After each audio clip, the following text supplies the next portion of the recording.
Alright, time for another how-to. You're lying, Elliot. Would you like to take over for this guy? What? It was just how to. Vangood. Elliot, as you can tell, is in his Yu-Gi-Oh mode, so he just wants to be an asshole all day. So, we're going to be talking... Today we're going to be talking about just those days where you can't do anything right, or you'll just lose for some reason. You got to just deal with it. Sometimes you just can't win. Sometimes you just can't win. Oh, I don't really know how to go about talking about this, to be honest.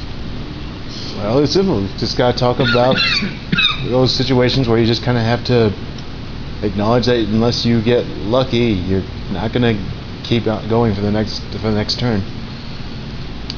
Pretty much like if you got rushed and they managed to splooge early crits on you, and you didn't get any heals or any damage trigger checks. Well, not that kind of heal, like any damage check to help, mediate the pain. I knock it out. Actually, that is another thing that happens. And Elliot should be very familiar with that. People who keep ripping heal triggers at the end of the game. Oh yeah, like that's why I lost my top 4 at like the Saturday tourney at ASIN. Yeah, Oracle matchups are bullshit because it's whoever gets the heal. Yeah. That's all it is. Yeah, for me it's like the most notorious reason, like people don't like Vanguard. They gave up Vanguard. It's like, oh my god, double crit at 3. It's like that's only like single digit percentage. It can happen, but when it does, you have to like. It's not much different than ripping a Monster Reborn off the top of your deck. Actually, ripping a Monster Reborn at the top of your deck is no, it's not more like less likely. That's less likely, but when it happens, it's just as stupid. And in the same way that you have the chance of getting double crit, you have the same chance of getting a heal trigger. Usually, just one is all you need. Yeah, single heal versus a double. Yeah, pretty much the same. So what I mean to say is, ripping a staple card off the top of your deck is the equivalent to that. It'll just happen. Sometimes, but whatever. That's the strongest baby tarot. Say 14. Yeah, this is 20. Anything to add into that, Elliot? Sorry, I just got double crit myself. I'm kind of like there are situations. There are situations where you can bounce back, but even those are considered, bull. All right, what? I was saying staple cards as a whole are essentially the equivalent of getting the lucky trigger. Because if any of them show up at just the right time, well. Plus, didn't Magic recently introduce a super luck-based thing recently? Maybe, I don't know. All right, resident Magic players are here, so I can't even. So I can't even talk about it right now. So they get off with a pass for now. But we'll talk about them later when that person's here. Zach. But yeah, the double crits, or just getting triggers all the time.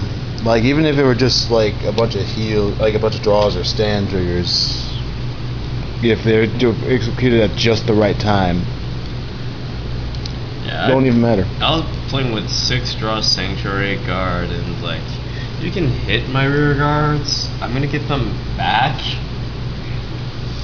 Yep. And something like that where they just keep on hitting.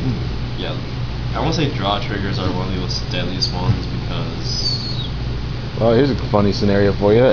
You're at 2 damage, and your opponent double crits you, and all 3 damage triggers are draw triggers.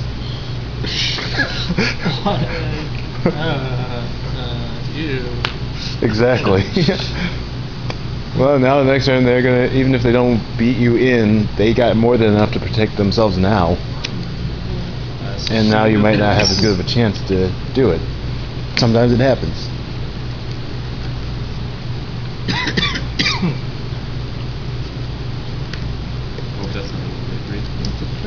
Phalos. You're a Phalos. Phallus?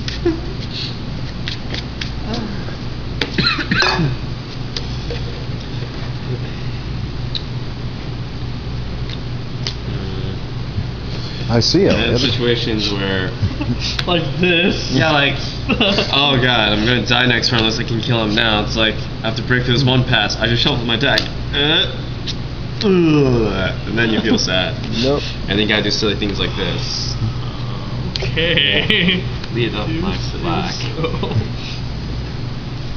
You know what? I'm riding Midnight Invader. Okay. I'm calling Midnight Invader. You're a birch. 20. I can't even. Bring it on. Yeah, this is a classic example. Oh god. No. That game was close, surprisingly.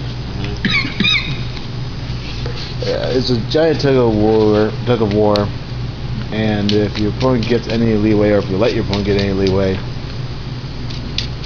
sometimes it's just tough. I mean, it's not like something that happens like all the time. It's just that Most games are fair-ish. just As long sometimes. as you don't just let your emotions get the best of you. Like some people I could mention. Oh yeah. And even like, even if it's like casual or just just playing with your store or something more competitive like the tourneys, don't get salty.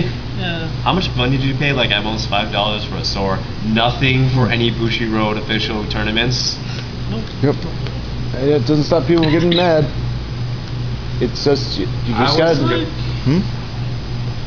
I'm not even really sure how to explain how I feel when I go to like Bushi official events. Like, on one hand, there's not much incentive to really do much of anything one way or another, but it just sort of feels like I want to, because that's how you're supposed to play the game, you know? Should be motivated by the fun of the game, as opposed to what prizes you get. It's just a different feeling than when locals roll around. That's just whatever. I'm there all the time. Well, at the time anyway, for when, at least for the first one, it was like we didn't know whether or not it was going to be more than just the one a year. Yeah. So I guess, for that one there was a reason for feeling salty if you got really far and then you kind of lost for whatever reason. But even then, it's like you played fine from what I remember. You didn't do anything terribly wrong. It just came down to at the regional thing tournament last year. Yeah, that thing. I It did the best I could, but came down to- I opened with crap, and that's all it was. Yeah, and sometimes it just happens. Sometimes you just gotta be prepared for it if it happens. It's a game that teaches you humility. It definitely does. Unlike other games where it's like you can just say it's just because I didn't have have the deck everyone else is using. Dang it, if I didn't top deck my staple. In this one, it's really a game of you gotta be careful with everything you do and your ratios, what kind of card you put in. It's most like Make a good decision all the time. All the time, because Exercise a bit of foresight, because something comes along and ruins your current setup. You gotta be ready. It's like I just got outtracked by a smidge, or I didn't hit the grade curve, so lack of momentum. Yeah. We can always bounce back from those kind of situations. But I need it. That Terra. But yeah, if nothing else, it does teach you that for the precise reason of even if you were running the best deck in the game, you could still get handed to you by a simpler deck that doesn't have as much stuff. I smashed all the dotes this weekend. I mean, heck, that one example when we went to that one local tournament and just curves out to everyone with trial decks and the gold paladin deck with no This is now shiny cards in it. It was just the 12k attackers. And it won anyway. I walked up there and was like, I'm going to be using this deck as I held the freaking Oracle Trial deck. And their face when I scrubbed through all of them. It's like, that's the thing about this game. Just because you have the best deck in the game doesn't mean that you can just autopilot. You have to kind of brace yourself and think about it.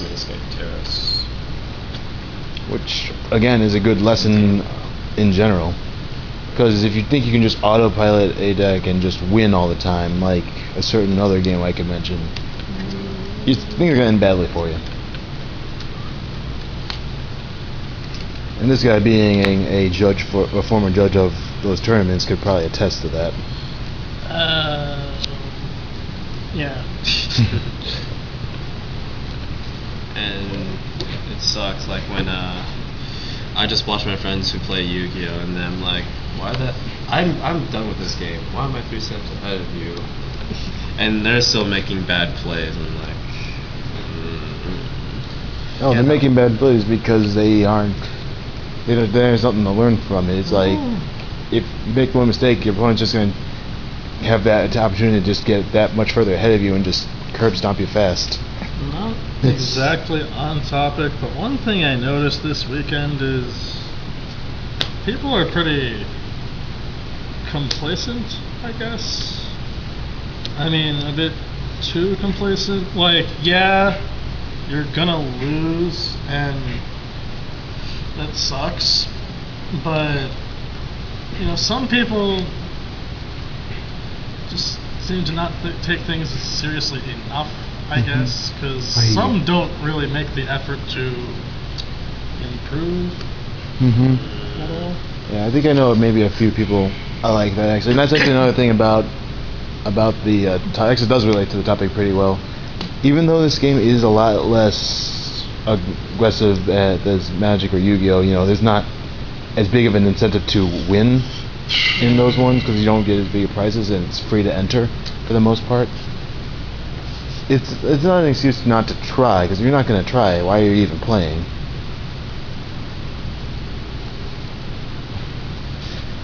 I mean, just do it. I mean, if you want to play it, you may as well try to be good at it, even if you're not aiming to win all the time. Make a deck that you can be proud of.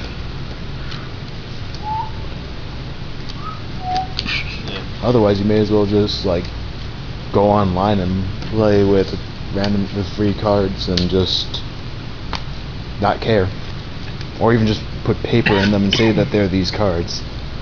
Yeah, hell, that's what I've done for a while. For Yu-Gi-Oh! I mean Vanguard. Yu-Gi-Oh! We didn't really care much. Like we proxied whatever. We proxied everything because we did not give a crap. But yeah, it's. If there's one lesson to you, yes, sometimes you. Oh God, no. Sometimes the. Oh God, no. Oh God. You okay, Elliot?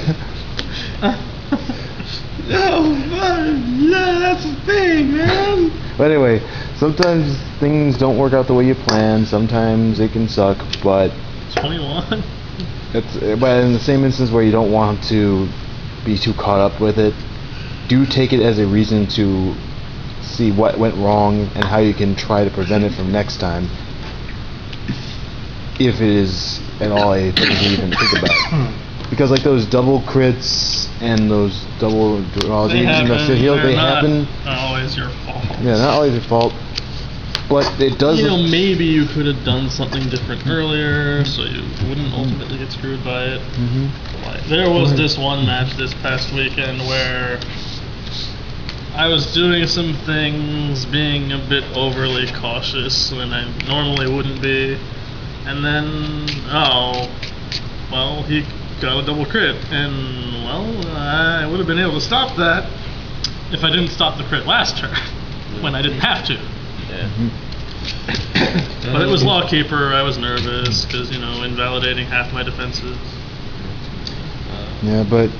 And then they're just like a certain where like may not be the player, could be the build of the deck. Like I was going against Tachi with scans with Colonel Darkrex, where you don't have anything to stand. And it was against Dope, no less. It's like, sure, you can stand your things. Where are you gonna hit? I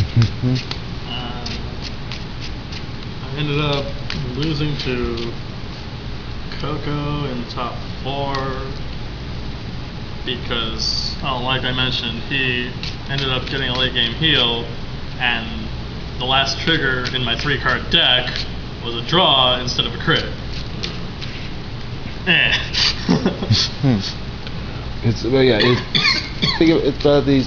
Even though there are situations where you can't win, it's usually because you just got pushed into a corner, and something you've done earlier may or may not have helped you. So it's a good opportunity to look back at what happened and think, what could I have done differently to try to make that have not happened? Best thing to do is like, guys, if you're going against, like, did I do anything wrong? What have you done in the situation? Learn from others and apply that. Oh, and another cool thing, see how many triggers have shown up before letting attacks go or not go. Because a lot of times when the double crits happen, it's because no one's paying attention to see how many triggers have been checked or gone to the damage zone.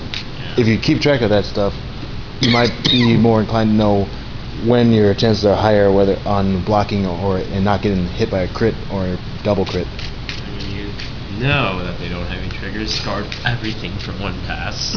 Yep. It's just things like that, you know. It's like there are ways to try to prevent it as much as possible. It's just there are sometimes scenarios where you just can't. Just that much luckier than you, and it's just. Yeah, what he said. What he said, yeah. And the only reason why we're beating it down as much as we are is because we kind of think it needs to be. Because I like the ratios thing. A lot of people don't understand that there is a set way to make this work. And the way how this one is set to work is keep track of what your opponent gets at all times. So you have an idea of what's you monster! I'm going to be regretting this decision. You murdered baby Taro!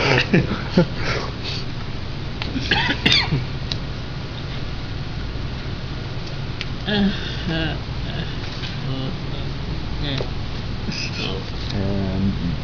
think that's really all we got to say about that. Basically, sometimes when it happens, you just gotta deal with it gracefully. Don't get upset like certain people, you know. Don't bang the table in frustration and yell. It's pretty much GG, wanna re.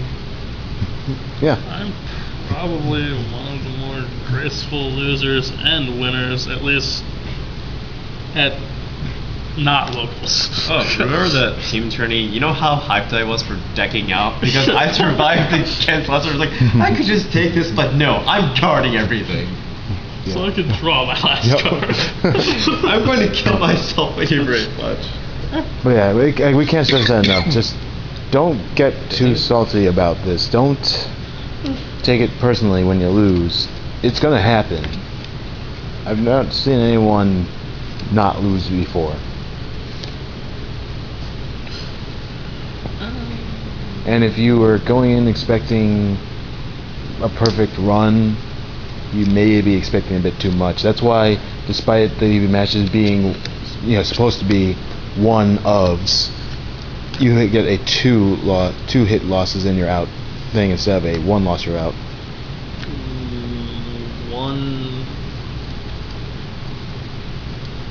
They give you that leeway, yeah. Yeah, it's specifically for that reason. You can't expect anyone to flawlessly roll through. So they're giving you a little bit of a chance to make up for it if you lose one. And if it happens again, well, it happens, it's whatever. It's a lesson that I really actually like, especially from a card game. And one I think a certain other company, not naming any names or nothing, could stand to learn from. But that's just my 2 cents. That's just like most people who actually do get salty against games like this, because they invested so much in the deck. Decks in this game. This game aren't all that expensive. Dote, still cheaper than Yu-Gi-Oh's meta. Bring on you dirty bunny whore. Even with the dotes and stuff, that deck's like I think maybe 240, and it's the most expensive deck in the game. MLB should be near to 3. Is it? Okay, so yeah, still one. So either way, one of the most expensive. The point is, none of the decks break 300, and those two are like have a marginal gap, a large marginal gap between those two and the other decks in the game, which usually at best are like maybe 100 something, or even down to the lower grade ones like these ones, which I think was made out of like maybe about $20.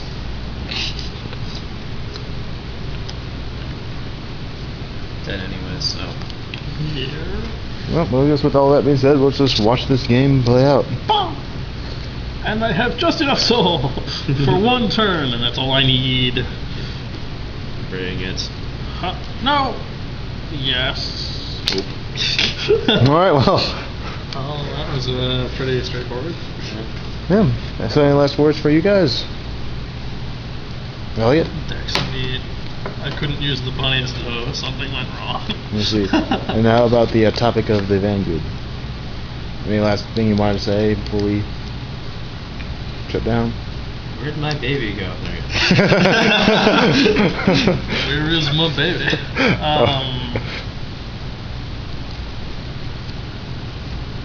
Man, I think we covered all the bases. How about you, Dan? I think I was playing with 6 damage, I don't remember. But for the top is just like pretty much play everything like optimistically. Yeah, play optimistically at all times. Don't be the salty John that puts the turd in the punch bowl. whatever that means. Like a certain someone we keep wanting to mention, but we probably shouldn't.